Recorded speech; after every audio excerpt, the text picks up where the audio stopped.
નમસ્કાર, good morning, જય શ્રી રામ. કેમ છો બધા? તો 2-3 દિવસ પછી વ્લોગ આવે છે. તો હવે આપણે પપ્પામાંથી જે થેલીવાળા હતા એ બધા ઉપાડી લીધા છે ને અહીંયા નાખી પણ દીધા છે, મતલબ રાખ્યા છે બેડ ઉપર. જે વાવવાનું ચાલુ છે, તમને વાવવાનો સાચો વિડીયો બધો આપણે RV farm and nursery channel પર બતાવશું. આજે તમને થોડું બતાવી દઈએ કેવી રીતે વાવે છે, વ્લોગિંગ ટાઈપનું, ને ઓમાં કેવી રીતે સાચી ઇન્ફોર્મેશન બધી વધુ માહિતી તમને આરવી ફાર્મ એન્ડ નર્સરીમાં મળશે. એ પણ આપણે આજે જ બનાવશું. પહેલાં બ્લોગ પૂરો કરી લઈ, પછી તમને વ્યવસ્થિત ડીપલી સમજાવશું કે કેવી રીતે વાવાય છે, શું છે, કેટલું ખાતર જોઈએ એવું તે બધું. અત્યારે હું તમને બતાવું કેટલા વાવવાના છે અને કેવી રીતે ચાલુ કર્યા છે. તો ચાલો, ચેનલ પર નવા આવો તો ચેનલને સબસ્ક્રાઈબ કરી દેજો, વિડીયોને શેર કરજો, લાઈક કરજો અને બેલ આઇકન દબાવવાનું ના ભૂલતા. તો ચાલો આજના વિડીયોની શરૂઆત કરીએ. તો વાવી દીધા છે, 2 લાઈનમાં સાથે જાય છે. ટોટલ 3 6 માણસો છે, આપણે લાગેલા 7 માણસો સોરી. આવી રીતે આવેલા છે. 1 2 3 ને 4 રોપા આવે છે. નીચે છે ને 4 1 ને 6 બીજા, 4 વાળી બીજી સાઈડ, એટલે 1 પોલ પાછળ 10 રોપા આવે છે. આની અંદર 1 પોલ પાછળ 4 રોપા આવે છે. એવી રીતે સેટિંગ છે. આ તો આપણે ખાલી લાવી વચ્ચે છે ને એક બીજો નવો કોન્સેપ્ટ લાવવાના છે. આપણે વચ્ચે પાઇનેપલ વાવવાના ઉપર થોડુંક ટ્રાય કરશું. અહીંયા કાં તો પછી આપણે ઓલી વાળીએ કૂતરા સાલા જે બહુ પાગલ થયા છે. રોપા બધા આવી રીતે રાખી દે છે. આપણે બ્લેડથી કાપીને અંદર નાખતા આવે છે. થોડુંક ડીએપી ખાતર પણ આપણે નાખીએ છીએ. પાયાનું ખાતર છે એટલે થોડું ચપટી નાખીએ છીએ, વધુ નથી નાખતા.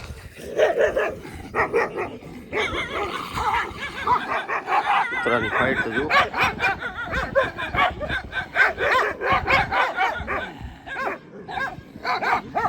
સાચું જ કર્યા.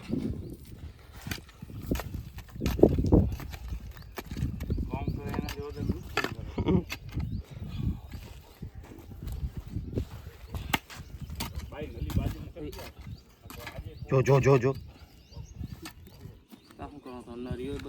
જરાક સાઈડ જો, આમ કેમ પડી એમ કરી નાખવાની, એમાં શું છે? બસ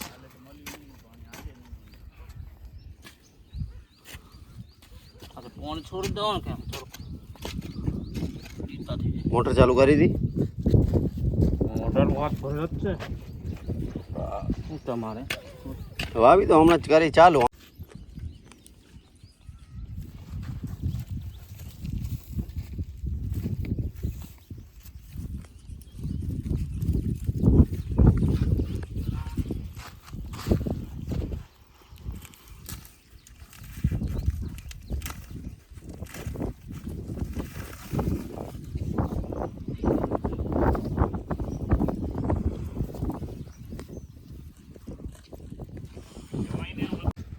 મિત્રો આપણા રમેશભાઈ અને કમલેશભાઈ ખાડા ખોદી રહ્યા છે. એટલો મોટો ખાડો છે, રોપાની પેલી હાલી જાય એટલું.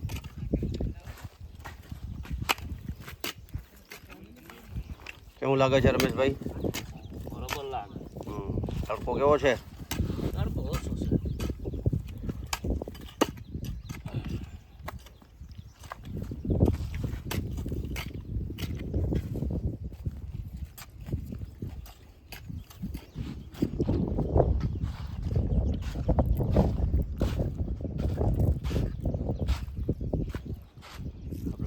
ખાતર નખાઈ રહ્યું છે, પાયાનું ખાતર છે. એટલે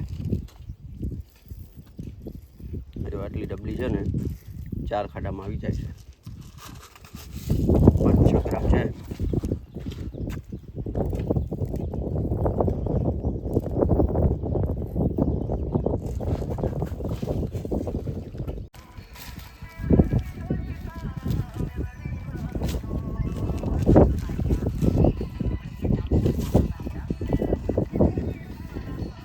મિત્રો ચોથી લાઈનમાં વાવવાનું ચાલુ છે. કેટલી લાઈનો રહી? હા, થઈ 1 2 3 4 5 6 7 8 9 10 ને 11, એટલે સમજી લો ને 5 લાઈનો મોટી છે, બાકી બધી નાની છે. 6 લાઈનો, એટલે બપોર સુધી આઈ થિંક થઈ જવું જોઈએ પૂરું. કારણ કે પછી આનામાં પાણી ચાલુ કરી દઈએ આપણે, આનામાં ને આંબામાં સાથે. આનામાં છે ને ઓલું હલાવવું પડશે, ફંગસાઇડ હલાવવું પડશે. સાફ પાવડર હોય કે બ્લુ કોપર હોય કે બીજું ગમે તે, સાથે ઓલું હલાવવાનું છે, ક્લોરો. મૂંઢા ન બને એટલા માટે, ઉદય કે મૂંઢા કે બધું બનવાનું હોય બનતું હોય તો નિરસ્ત થઈ જાય બધી. હવે છે ને સાલા કૂતરાઓ બધી નલીઓ વીખી નાખે છે. સવારના તો જબરદસ્ત ઝઘડ્યા, ફાઇટ બતાવી મેં તમને આનામાં, વિડીયોમાં આગળ જોઈ લેજો તમે. 5-6 કૂતરાઓ હતા એકબીજામાં બસ કરતા હતા.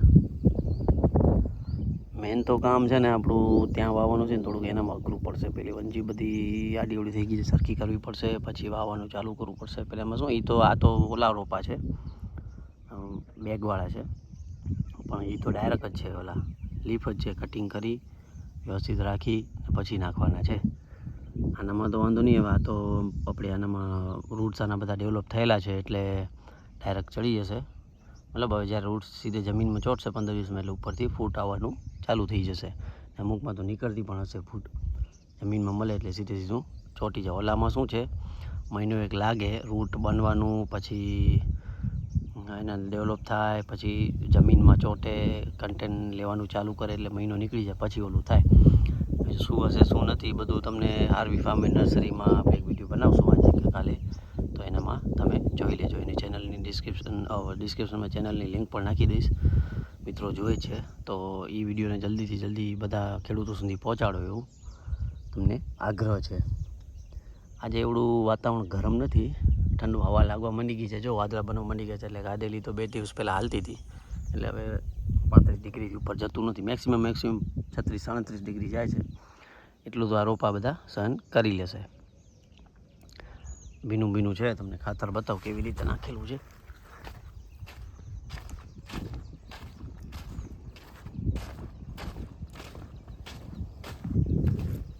ખાતર બધું નાખ્યું છે ને ભાઈ, બધું જો મિક્સ થઈ ગયું છે રેતી ભેગું. રોપો આપણે પેલી જે આવે છે એ બધી દાટી દેવાની હોય છે એનામાં. આવી રીતે છે. 7 જણા લાગેલા છે, સવારના 7:30 લાગેલા છે. અત્યારે 9 વાગે છે એટલે 1.5 કલાકથી 1.5 કલાકમાં 4 લાઈનો થઈ ગઈ છે. તો બીજી હવે જલ્દી પતી જશે એટલે આ પૂરું થાય. 1.5 થી 2 મહિના થયા સાહેબ, 1.5 મહિના જેવું થવા આવ્યું.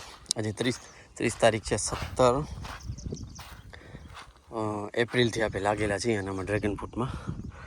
બહુ અઘરું કામ છે, એમ સહેલું નથી ડ્રેગન ફ્રૂટ વાવવા. બધાને એમ થાય ડ્રેગન ફ્રૂટ વાવવા સહેલું છે. થાંભલા આપણે પોલ નાખવા, પછી ઉપર રીંગું ચડાવી, ઓલામાં તો વળી પાછું વાયર ખેંચ્યા, પછી વંજી બધી બાંધી વાંસની, વાંસની બાંબુની. બહુ અઘરી વસ્તુ છે. પછી ડ્રીપ નાખી 4 દિવસ તો ડ્રીપનું કામ હાલ્યું. પહેલાં પાથરવાના, પછી સીધી કરવાની, પછી જોઈન્ટ કરવાની, જ્યાં તૂટેલી હોય ત્યાં પાછા જોઈન્ટ નાખવાના. આ બધી વસ્તુ થતી તો ટાઈમ લાગે. એટલા માટે દાડામાં કે કંઈક વાવવા હોય તો એ સીધો ખાડા કરીને વાવવાનો જ હોય છે. એમાં કંઈ સપોર્ટ બપોર્ટની જરૂર નથી પડતી. આંબામાં પણ આપણે રોપા થોડાક મોટા હોય તો સપોર્ટની જરૂર પડે. જેમ લાકડી બાંધી એમ તમને બતાવીશ વિડીયોમાં આગળ કે લાકડી બાંધી જોઈ લેજો કેવી રીતે બાંધી છે, શું છે બતાવું તમને કેવી રીતે છે. આ વંજીઓ બધી વધી હતી ને એને 4 ભેગી કરીને સિંગલ લાકડી બનાવીને ખોલી છે, કારણ કે રોપા બહુ મોટા થઈ ગયા છે, પવનમાં તૂટી જાય છે, ભાંગી ગયા છે 2-3 રોપા. તો બતાવીશ તમને ક્યાં ભાંગ્યા છે, કેવી રીતે આપણે સપોર્ટ માર્યો છે. મારે આ સપોર્ટ તમે જો બતાવું, 3-4 ભેગી બાંધીને નાખેલા છે.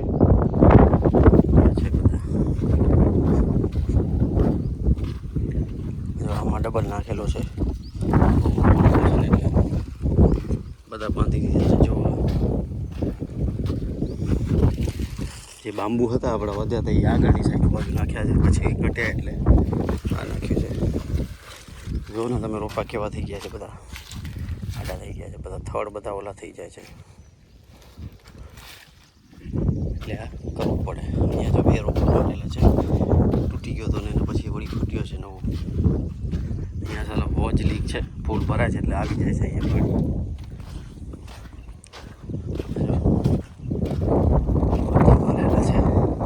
4 ભેગા કરી. જે નાના છે એનામાં તો ઓલી લાકડીઓ મારેલી છે બાવળિયાની, કાં તો પછી આપણે પીવીસીના પાઇપ મારેલા છે. પીવીસીના પાઇપ ના નાખો તો સારું ખેડૂતોને.